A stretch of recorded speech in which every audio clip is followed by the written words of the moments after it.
มาสุงค่ะสวัสดีครับวันนี้เราจะมาทำเมนูอะไรนะฮะมาดูกันเอาค่ะมาสุงค่ะเมื่อในเฮาได้มาเฮ็ดสั่งกันค่ะเนาะไปด้วยค่ะเนาะอันนี้คือเป็นหมักขี้หนูนะค่ะเนาะอันนี้คือเขาเรียกว่าหมักขี้หนูนะฮะภาษาไทยใหญ่ก็คือแถวภาคเหนือจะเรียกว่าแอปเปิลป่านะครับเราจะมาทำอะไรกันเดี๋ยวเราจะไปปอกเปลือกก่อนนะฮะหมักขี้หนูเขาดีกับปอกเปลือกกันค่ะเนาะหมักขี้หนูนี่ไรมาจากเชียงตุงค่ะเนาะอันนี้คือมาจากเชียงตุงเลยนะครับเราจะไปปอกเปลือกก่อนหลังจากที่เราไปปอกเปลือกก็ได้อย่างนี้นะครับทีนี้เราจะมาตำใส่อะไรบ้างมาดูกันเอาค่ะเขามาปอกเปลือกเอาเดเป็นเส้นไหนคะเนาะแล้วก็เดมีหมักพริกค่ะเนาะหมักพริกเทแล้วก็ขิงค่ะขาดอะไรคะเนาะ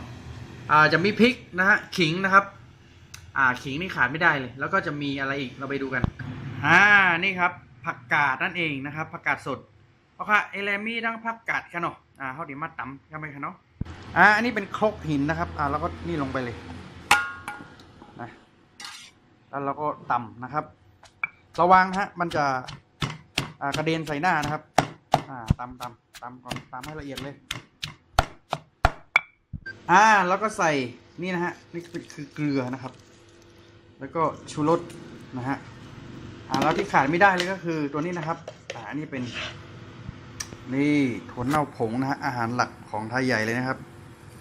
ใส่ลงไปแล้วก็ตำให้ละเอียดนะฮะแป๊บนึงเอาขนมก็ไม่ก็เขาตำขนมตำสตี้ให้พ่งเสียหน้าครับเนาะตำลงไปนะตำให้ละเอียดเลยเขาก็ใส่ผักกาดลงกับขนมผักกาดใส่ไปด้วยนะฮะแล้วตำให้ละเอียดเลยนะครับเอาใส่ผักกาดแล้วก็ตำให้อ่อนๆครับเนาะ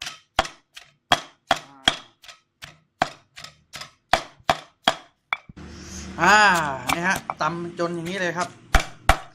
เรียบร้อยนะครับก็นี่ฮะเขาก็ตำให้มันเรียวๆแค่มนะครับเนาะทำให้เขาได้ตักใส่หวานครับน่ากินนะครับตักใส่หวานฮะนี่ก็เป็นหมักขี้หนูตำครับเนาะหมักขี้หนูตำเกี้ยงตุงครับนี่หมักขี้หนูเกี้ยงตุงครับเนาะอันนี้เรามาจากเชียงตุงเลยนะครับแล้วก็ตักใส่ถ้วยนะฮะตักใส่ถ้วย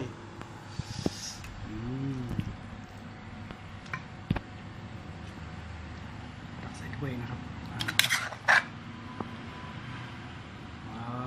ครับโอเคก็เป็นอันเรียบร้อยนะฮะนี่เราจะมาชิมดูที่มาจิ้มด้วยขนมหมักขี้หนูตำครับหมักขี้หนูตำเนาะเสร็จไปแล้วนะฮะเอาเยี่ยวกับขนมเมนูหมักขี้หนูตำนะครับ